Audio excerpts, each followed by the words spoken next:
امریکا د تللو افغان کډوالو د ځای پر ځای کولو لپاره شاوخوا 6 میلیارډ ډالر ځانګړي کوي. د امریکایي رسنیو د راپورونو له مخې وروسته له هغه چې امریکا زرګونه کسان له افغانستانه وایستل، اوس غواړي په خپله اضطراري بودیجه کې د دغه کسانو د ځای پر ځای کولو او کورونو برابرولو لپاره شاوخوا 6 میلیارډ او 300 میلیونه ډالر ځانګړي کړي.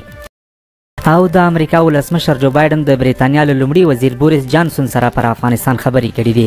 دواړو لورو ټینګار کړی دی چې له افغانستان سره د بشري مرستې وشي او دا مرستې د داسې تنظیم شي چې د وضعیت د خرابېدو مخنیوی وکړي. جانسون او بایدن همداراز ټینګار کړی چې طالبان د تر هر څه وړاندې بشري حقونو ته درناوی وکړي او په خبره یې دغه ډله هم هغه مهال باید په رسمیت وپېژندل شي چې بشري حقونه رعایت او درناوی ورته ولري.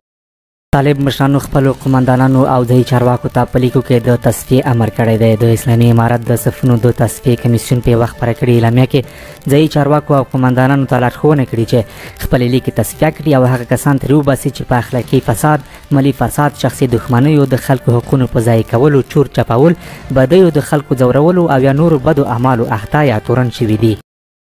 بلخواته فنلنډ له افغانستان سره پر بشري مرستو ټینګار کړی دی. د فنلنډ ولسمشر د ملګرو ملتونو عمومي اسامبلۍ ته د خبرو پر مهال ویلي چې افغانستان بشردوستانه مرستو ته اړتیا لري او ملګري ملتونه د په دغه هیواد کې د روان بشري ناورین د پراختیا مخه ونیسي. سالی نیسټو په خپلو خبرو کې ویلي چې افغانستان له سختو جګړو راوتلی دی او تر بل هر وخت لا ډیرو بشري مرستو ته اړتیا لري.